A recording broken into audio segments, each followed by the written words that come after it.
ওম স্থাপকায় চ ধর্মস্য সর্বধর্মস্বরূপিণে অবতারবরিষ্ঠায় রামকৃষ্ণায় তে নমঃ। নমস্কার। শ্রী শ্রী ঠাকুর, শ্রী শ্রী মা এবং স্বামীজি মহারাজের রাতুল চরণে ভুলুণ্ঠিত প্রণাম জানাই। প্রাণারাম বাংলা ইউটিউব চ্যানেলে সম্প্রচারিত সৎকথায় প্রতিদিনের মনন এই ধারাবাহিক অনুধ্যানে আজকে আমরা ভক্ত রসিকের কথা স্মরণ মনন করব এবং এই সূত্রে আপনাদের জানিয়ে রাখা এই প্রসঙ্গে যে আমরা ধীরে ধীরে 1000 পর্বের দিকে এগিয়ে যাচ্ছি। আমি আগেও বলেছিলাম যে আপনারা যদি ইচ্ছা প্রকাশ করেন তবেই একটি ভক্ত সম্মেলনের আমরা আয়োজন করব এবং সেই ভক্ত সম্মেলনের মাধ্যমে কিছু বিশেষ বিশেষ ঘোষণাও হয়তো আপনারা শুনতে পাবেন, যেখানে আপনারাও এই বৃহৎ কর্মকাণ্ডের সাথে যুক্ত হতে পারবেন। কিন্তু সম্পূর্ণ নির্ভর করছে সেটা আপনাদের ইচ্ছার ওপর। তাই আপনারা আমাকে ব্যক্তিগতভাবে হোয়াটসঅ্যাপ করতে পারেন বা কমেন্ট লাইনের মাধ্যমেও জানাতে পারেন। আর দ্বিতীয় কথাটি হচ্ছে যে আগামী শনিবার আর রবিবার আমরা ঝাড়গ্রামের প্রত্যন্ত গ্রামে লোধাশুলি, খেমাশুলি প্রমুখ অঞ্চলে গিয়ে প্রায় শতাধিক মানুষের ওপর বেশি মানুষকে শীতকালীন সেবা পূজা নিবেদন করব এবং সেখানে একটি অনাথ আশ্রমের বাচ্চাদের মধ্যে আমরা পরিকল্পনা নিয়েছি এবং আদিবাসী মায়েদের শীতকালীন যে কষ্ট, সেই কষ্ট থেকে আমরা অন্তত একটু তাদের মুখে হাসি ফোটানোর জন্য ব্যবস্থা করার প্রয়াসে ব্রতী হয়েছি। আপনারা আশীর্বাদ করবেন, সহযোগিতা করবেন এবং ঝাড়গ্রামের এই বিশাল কর্মকাণ্ডের জন্য আপনারা আমাদের পাশে থাকবেন, এই প্রার্থনাটুকুও আমাদের রইল।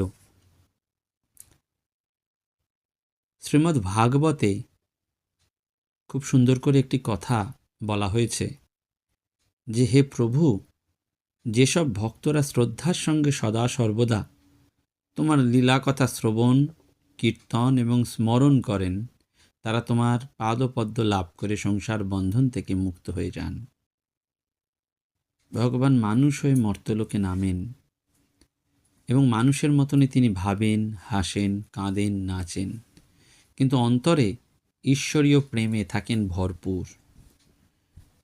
শ্রী রামচন্দ্র, ভগবান শ্রীকৃষ্ণ, বুদ্ধ, যিশু, মোহাম্মদ, চৈতন্য, রামকৃষ্ণ প্রমুখ সকলেই হলেন সেই মহত্তম ভগবানদর্শী পুরুষ যারা ভগবানকে ভাবের দ্বারা লাভ করে নিজেরা ভাবময় হয়ে উঠেছিলেন।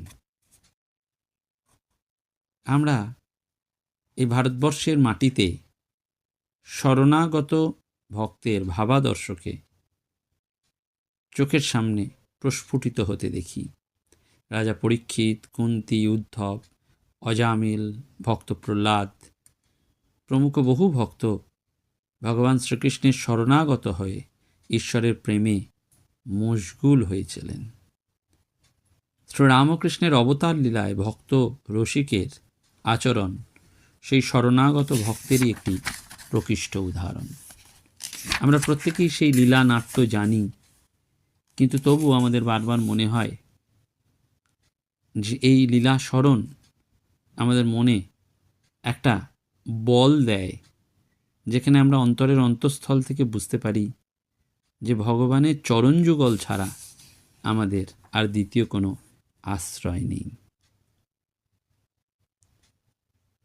ভগবান শ্রীরামকৃষ্ণদেব সেই ভক্তদের উদ্দেশ্যেই তাই বলেছিলেন যে বিশ্বাস হলেই হলো, সরল বিশ্বাসেই তাকে লাভ করা যায়। কিন্তু এই বিশ্বাসের আঁট হবে কি করে? ঠাকুর বলছেন, যাকে ভালো লাগে, যে ভাব ভালো লাগে, একজনকে বা একটাকে পাকা করে ধরো, তবে তো আঁট হবে। সে যে ভাবের বিষয়, ভাব ব্যতীত অভাবে কি ধরতে পারে? ভাব চাই। এই ভাব থেকেই বিশ্বাস এবং বিশ্বাস থেকেই পাকা করে ধরা চাই। অর্থাৎ ঈশ্বরের সঙ্গে একটা সম্বন্ধ পাতানো এবং সেইটি সর্বক্ষণ মনে রাখা। শ্রীরামকৃষ্ণ চরণে পতিত রসিকের ভাব ছিল দাস ভাব, শরণাগতের ভাব। তুমি প্রভু, আমি তোমার দাস। হে প্রভু, তোমার শরণাগত এই অধমজনকে উদ্ধার করো। শরণাগত দাস ও ভক্তের এই অনুপম জীবন আলেখ্যটি আমাদের বারবার ভাবায়। সময়টা 1855 সালের জ্যৈষ্ঠ মাস। স্নানযাত্রার দিন কলকাতার যানবাজারের রানী রাসমণি দক্ষিণেশ্বরের মন্দিরে ভবতারিণীকে প্রতিষ্ঠিত করতে চেয়েছিলেন এবং মা এই দিনেই গদাধরের জ্যেষ্ঠ দাদা রামকুমারের হাত দিয়ে মন্দিরে পূজিতা হলেন। পরবর্তীকালে আমরা দেখতে পাই সেই ঝামাপুকুর টোলে এলেন গদাধর চট্টোপাধ্যায়, যিনি পরবর্তীকালে মায়ের পূজারী হলেন এবং জগতের কাছে তিনি জানিয়ে দিলেন যে মা কথা বলেন, হাসেন এবং সেই বিশ্বপ্রসবিনী মায়ের অন্তর সর্বদা আনন্দে যেন পুলকিত। শুদ্ধ মন প্রতিষ্ঠিত হলে নিশ্চয়াত্মক ভগবৎ বৃত্তি বুদ্ধিতে প্রতিফলিত হয় জগন্মাতার আসল তত্ত্ব। ভবতারিণীর স্নেহচ্ছায়ায় আর গঙ্গা মায়ের আশ্রয়ে গদাধরের 12 বছর কেটেছিল। বহু সাধকের দীক্ষা এবং শিক্ষা নিয়ে তিনি হয়ে উঠেছিলেন পূর্ণ দেবমানব এবং প্রাজ্ঞতার পরাকাষ্ঠায় তিনি সকলের সাথে সমান ব্যবহার করতেন এবং সকলের কথাই তাকে ভাবতে হতো।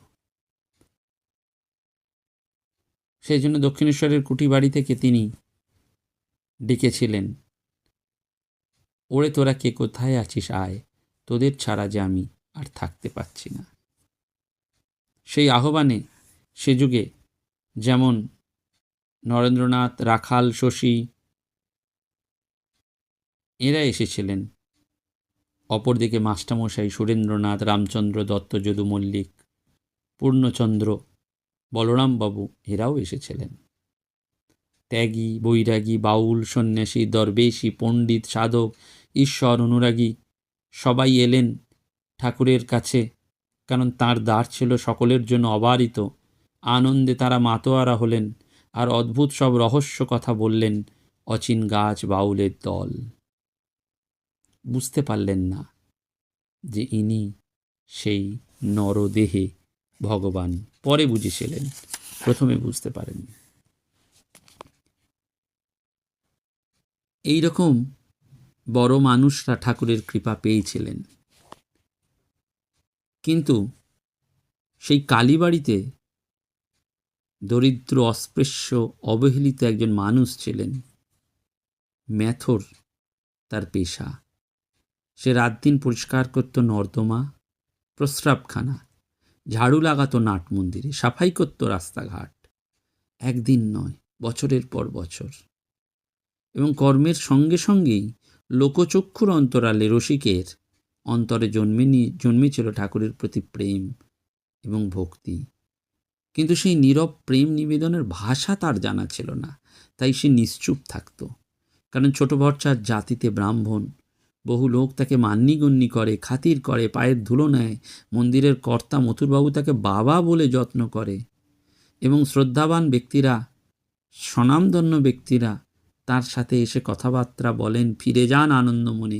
এ হেন দৃশ্য রসিককে ভাবায়, মনে লজ্জার উদ্রেক ঘটায়। তাই রসিক পঞ্চবটী বনের দিকটাই বেছে নিয়েছিল। ওখানেই দীর্ঘক্ষণ ঠাকুরের জন্য অপেক্ষা করত, করুণ নয়নে তার দিকে চেয়ে দেখত, আর ঠাকুরের চলার পথের রাস্তাগুলো সুন্দরভাবে সে পরিষ্কার করে রাখত।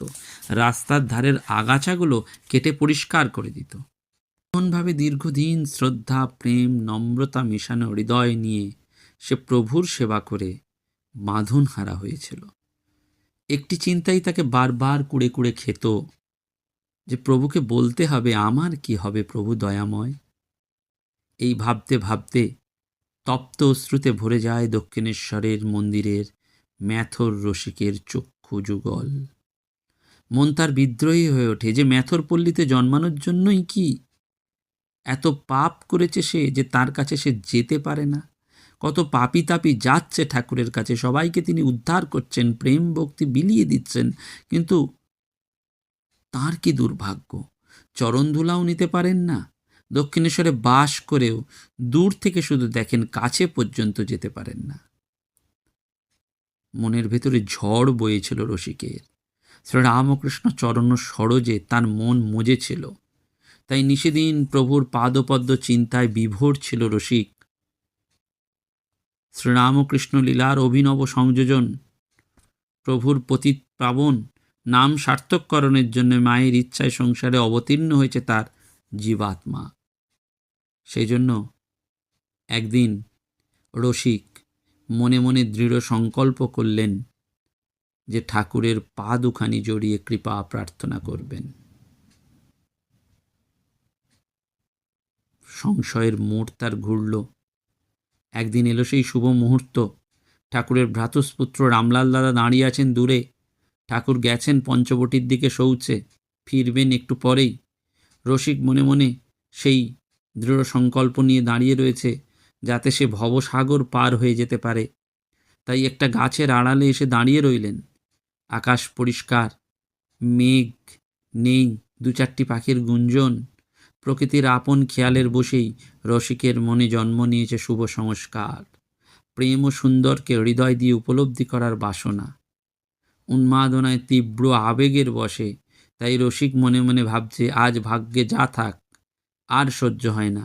ওই তো ঠাকুর এদিকেই আসছেন। নহবতখানার কাছে আসতে আসতেই ভক্ত রসিক ভাবগ্রাহী জনার্দন শ্রীরামকৃষ্ণের পা দুখানি হাত দিয়ে জড়িয়ে ধরে বললে, আমার কি হবে প্রভু? ভক্তদের তীব্র আকুতিতে প্রেমিক প্রবর করুণাময় শ্রীরামকৃষ্ণদেব সহসা চমকে উঠলেন।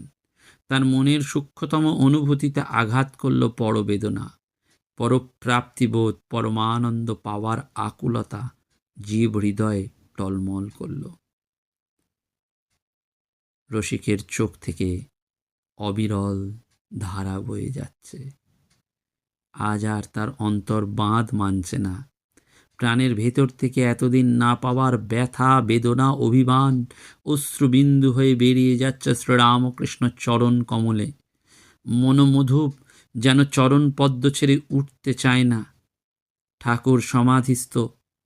কিছুক্ষণ পরে তিনি নামলেন সমাধি অবস্থা থেকে। অতি স্নেহ ভরে মাথায় হাত রেখে বললেন, তোর সব হলো।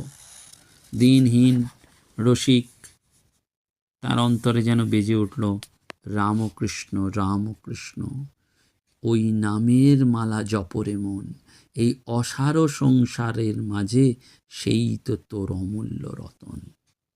তাই ভক্তদের কাছে রামকৃষ্ণ নামই পরমা মুক্তি, পরমানন্দ, পরমা শান্তি। রামকৃষ্ণ নামই বিশ্বজগৎ, রামকৃষ্ণ নামই জীবন, রামকৃষ্ণ নামই ধন, রামকৃষ্ণ নামই যশ। সত্যি সত্যি ওই যে বাবা, আমার কিছু হবে না, ঠাকুর বলতেন হবে বই কি, এখানে এত ভক্ত আসে, তুই তাদের সেবা করেছিস। কখনো বলতেন, ভয় নেই, তোর হবে, মৃত্যুর সময় আমায় দেখতে পাবি। তাই হলো। শেষ মুহূর্তে রসিক অন্তিম বয়সে যখন তুলসী কুঞ্জের মধ্যে সাধন ভজন করত, অন্তিম সময়ে ছেলেদের বলে উঠল, তোরা আমায় তুলসী কুঞ্জে শুইয়ে দে। মৃত্যু পথযাত্রী রসিকের মুখটা আনন্দে উদ্ভাসিত হলো। সে কাতর স্বরে বলে উঠল, বাবা তুমি এসেছ, আমায় ভোলনি তাহলে? জয় রাম কৃষ্ণ, জয় রাম কৃষ্ণ। ঠাকুরের নাম করতে করতে সজ্ঞানে ভক্ত রসিক শরীর ত্যাগ করে রামকৃষ্ণ লোকে পাড়ি দিয়েছিল।